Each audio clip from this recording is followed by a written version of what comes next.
birthday to our king of graphics, Adam Miller, celebrating today. Yes, indeed. Happy birthday, Miller. As he and all the men and women in our technical crew get set to dig in on this third period. It's a 1-1 hockey game. Two teams separated by Here 1 they point go. in the standings. Yep.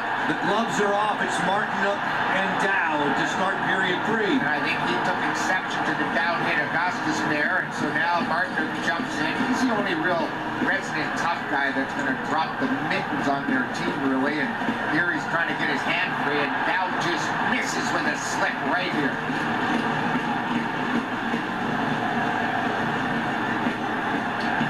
Dowd comes uppercut, then over, and then they wrestle down to the ice.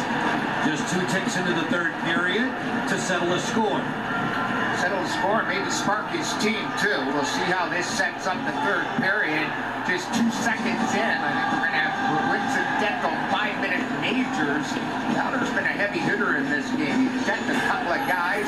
Here they are talking right off the face-off here. And they just drop the mitts and immediately go. You've got to wait till the referee and the puck leaves his hand, or you're going to be given a game misconduct and probably some future meetings with the NHL. So they let the puck drop their mitts, and went toe-to-toe. Not a whole lot of punches landed by either of them. As the verbal battle continues between penalty boxes,